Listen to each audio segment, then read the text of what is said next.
Bonjour à toi, ici Florent, cofondateur du club. Donc aujourd'hui, c'est une vidéo vraiment qui me fait plaisir à tourner parce que c'est un peu l'histoire du club. C'est vrai qu'on me la demande de temps en temps et je trouve que c'est important de donner aux gens l'origine de l'entreprise dans laquelle ils s'engagent parce que c'est toujours chargé d'histoire. Et donc, je vais te raconter ça. J'espère que tu vas apprécier la petite minute storytelling offerte par Florent. Mais vraiment, voilà, tu me diras, dis-moi, quand on se rencontrera, si ça t'a parlé et si tu trouvais ça cool. Alors, comment est né le club? Donc, le club, il est né en 2019, en novembre. Et en fait, c'est vraiment un truc de dingue. Tu vois, voilà, c'était cette idée-là, elle venait à la base, l'idée brute, hein, on parle bien sûr de l'idée brute, venait à la base de moi, mais je dirais même pas de moi en fait. Écoute ça, comment ça arrivait. Je me baladais, et c'est ça qui est dingue, parce que je sais exactement où j'ai eu cette idée-là, tu vois. Il y a parfois des idées dans la vie, des choses, des projets qui te tombent dessus. Enfin, si ça t'est jamais arrivé, ça t'arrivera sûrement un jour, je pense. Voilà, la raison, on pourrait diverger là-dessus. C'est, je pense, des raisons plutôt métaphysiques. Mais il y a parfois des trucs qui tombent dessus, comme ça. Et moi, c'est ce qui m'est arrivé. Et je sais exactement où, hein. Je me souviens, je m'en souviendrai, je pense, toute ma vie. Et en fait, c'était sur la nationale Ciné Philippeville. Si tu veux tout savoir, c'était de la région namuroise, voilà, tu vois. Et en fait, je me baladais en voiture, j'écoutais un truc de Kevin Trudeau, et il y a un truc qui m'a traversé. Je sais pas t'expliquer. Voilà, c'est ça, moi j'appelle ça de l'ordre du divin, de tout ce qu'on peut imaginer. Mais il y a vraiment un éclair qui m'a traversé et je me suis dit, oh putain, là j'ai une idée. Mais tu vois, c'était même pas, là j'ai une idée, c'est, il y a un truc là. Enfin, c'était une évidence, quoi. Et en fait, j'ai eu l'idée, voilà, brute, hein, encore une fois, d'un club. Au final, rien, j'ai pas réinventé la poudre, hein, mais l'idée d'un club d'investisseurs qui réunirait les gens autour d'ateliers, mais surtout autour d'une communauté d'événements. Avec, voilà, c'était juste l'idée. Franchement, c'était brut, brut de chez brut. Mais je me suis dit, il y a quelque chose. C'était une évidence qu'il y avait quelque chose et que ça allait marcher. Je sais pas, je te dis, c'est quelque chose de divin, voilà, métaphysique, je n'en sais rien. Et en fait, je pense sincèrement qu'à l'époque, j'ai écouté beaucoup de Kevin Trudeau, je te le conseille fortement si tu connais pas. Tu vas sur YouTube, il a fait 14 CD, 14 vidéos YouTube qui sont très très très très sympas, où il parle un peu de métaphysique et de ce genre de choses. Et j'avais regardé aussi le documentaire Fire, F-Y-R-E, le meilleur festival qui n'a jamais eu lieu. Il est sur Netflix, incroyable documentaire. Et dans Fire, en fait, le mec avait créé un club assez exclusif pour des membres. C'était un de ses side projects et je trouvais l'idée super cool. Et Kevin Trudeau, on parle beaucoup de société secrète, un truc voilà où on partage le savoir, on est entre nous. Et en fait, je trouvais, je sais pas, à mon avis, il y a dû y avoir une fusion dans mon cerveau, mon subconscient, qui sont associés. Et voilà, je me suis dit bah oui, pourquoi pas faire un club exclusif pour des investisseurs immobiliers quoi, ou pour des gens qui veulent la liberté financière. Et donc j'ai eu l'idée. Et en fait, je me suis rapidement garé. Franchement, j'étais sur une nationale, mais un peu plus loin dès que j'ai pu, je me suis garé.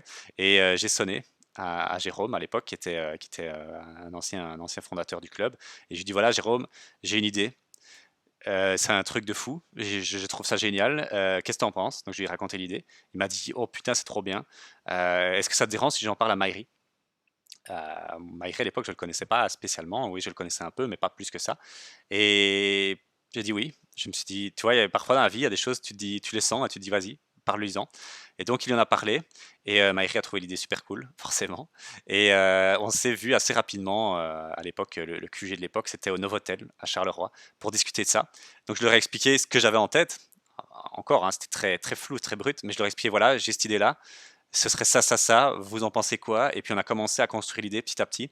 Et au final, voilà, ça s'est fait. Et je me souviens qu'à l'époque, j'avais déjà eu cette vision. Et c'est vrai que ça a été un beau moment, hein. La croisière, notre première croisière, notre premier congrès, ça a été un beau moment parce qu'en fait, c'était une vision que j'ai eue directement. J'ai eu la vision du club directement, mais j'ai aussi eu la vision d'un congrès du club, un truc immense, tu vois.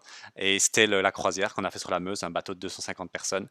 Euh, C'était un truc de fou, quoi, franchement. Et c'est dingue parce que la vision s'est transformée en concret, en réalité. Et je trouve ça magnifique. Et donc, pour revenir à nos moutons, Je te dis, c'est une histoire assez sympa. Ben, voilà, on a mis le projet sur pied et en fait, à l'époque, on organisait, Jérôme, Maïri et moi, on commençait à organiser avec le groupe privé, gratuit, Le Cercle, pas mal de soupers. Toutes les 2 mois, on organisait des petits soupers de manière bénévole et on voyait, en fait, on voyait qu'il y avait une demande des gens de se réunir. Donc on savait que l'aspect communauté, les gens adoraient ça, en tout cas avec nous, parce qu'on avait ce côté, convivial, dynamique, fun, les gens adoraient beaucoup. Et à un moment, on s'est dit, voilà, on va parler à ces gens-là du club. Et c'était début d'année, ouais, vers la fin d'année 2000. Donc, quand on a eu l'idée, c'était vers novembre, peut-être fin octobre, début novembre, je sais plus. Et puis, on a commencé à en parler aux gens. Et les gens ont rapidement adhéré, en fait. Ils ont dit, ah ouais, on a fait l'annonce, c'était à Mons, devant nos premiers prospects, à Mons, au Martens Dream Hotel, magnifique hôtel. Et on a fait l'annonce du club. On était super stressés parce qu'en fait, c'était qu'une idée, quoi. On se dit, bah, moi, j'étais presque sûr que ça allait marcher, mais tu sais, on sait dans la vie, on sait jamais, hein. Une idée, on ne sait pas ce qu'elle vaut tant qu'elle n'est pas éprouvée face à son marché. Et donc, on a parlé du club. Et là, instantanément, on a eu plein de candidatures. Les gens ont trouvé ça génial. Ils ont trouvé que c'est trop bien comme idée. On adore l'aspect communauté. On veut se former. On veut aller plus vite. Et on a kiffé en fait, parce qu'on a vraiment été soutenus. On a eu un super gros retour, quoi. Et donc, ben, on a eu rapidement, sans faire de publicité payante, sans dépenser d'argent, grâce à l'organique, une petite dizaine de membres et puis une petite quinzaine au fil des mois et puis une petite vingtaine et puis, comme ça tu sais tout sur l'histoire, hein, on est entre nous, on est autour d'un verre, comme je pourrais être dans le club autour d'un verre de champagne ou de vin ou je ne sais quoi. En fait, pendant le coronavirus en 2020, si tu regardes cette vidéo dans plusieurs années, en 2020, je me suis beaucoup formé avec un mec en marketing très, très sévère, Rudy, de grosshacking.expert et il nous a expliqué un peu, voilà, ça c'est une bonne méthode pour trouver des prospects, pour faire parler de vous, faites un webinar, une conférence en ligne, on l'a faite et là ça a fort explosé et donc c'est cool, c'est grâce à lui aussi en partie que le club a pu grandir aussi vite, se faire connaître et a pu aider de plus en plus de gens.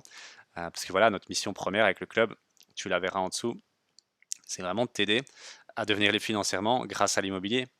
L'immobilier, c'est un magnifique véhicule, mais en fait, il y en a beaucoup qui font l'immobilier, qui se cassent la gueule, qui font n'importe quoi. Ben, nous, notre objectif, c'est juste, un peu comme Robert Kiyosaki veut faire, c'est de donner accès à ce savoir, à toi, à n'importe qui, parce que il y a moyen de gagner de l'argent avec l'immobilier, mais il faut faire ça bien.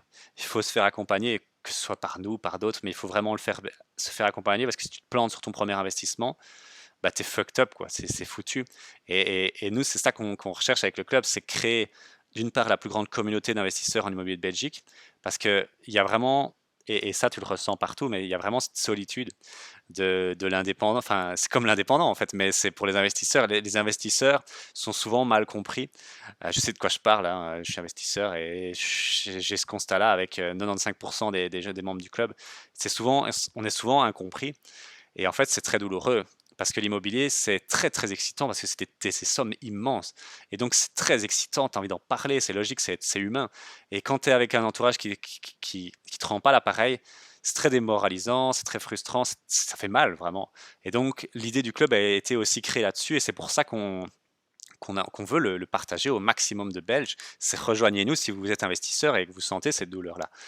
C'est vraiment la mission de base, devenir la plus grande communauté d'investisseurs en immobilier Belgique et aider tous nos membres à devenir libres financièrement grâce à l'immobilier. Et donc, voilà, comme ça, tu as un petit overview du club, un petit peu de storytelling. J'espère que tu as kiffé. Donc voilà, c'est venu d'une idée divine, d'une idée voilà, de l'univers, je ne sais pas de qui, mais qui m'a traversé l'idée, la tête. Mais après, voilà, cette idée-là, s'il n'y avait pas eu Jérôme à l'époque et Maëri, j'aurais rien su faire. J'aurais pas pu porter le club là où il en est. Parce qu'il fallait être plus qu'un pour faire là où on voulait aller avec le club. Et il n'y a pas d'hasard dans la vie, voilà. Pourquoi j'ai sonné à Jérôme? J'aurais pu sonner à quelqu'un d'autre, tu vois. Mais j'ai sonné à Jérôme qui a sonné à Maïri et que je ne connaissais pas bien à l'époque et heureusement qu'il nous a mis en relation. Et donc voilà, c'est génial, quoi. Donc voilà, c'était la petite. Enfin, c'était pas le moment tendresse, je dirais pas jusque-là, mais c'était le petit moment nostalgie. Parce que c'est vrai que c'est intéressant de voir d'où ça vient le passé, l'idée d'où vous avez pondu ça, Florent et Maëri. Mais voilà, ça venait de là. J'espère que tu as kiffé la vidéo. Et puis, si t'es pas encore membre du club et que ça t'a touché, que ça t'a parlé, ben, tu sais, tu vas dans les services, offres, tu prends un rendez-vous et on en reparle avec plaisir. Sur ce, je te souhaite une belle journée, beaucoup de succès dans tes investissements et à très bientôt. Ciao, ciao.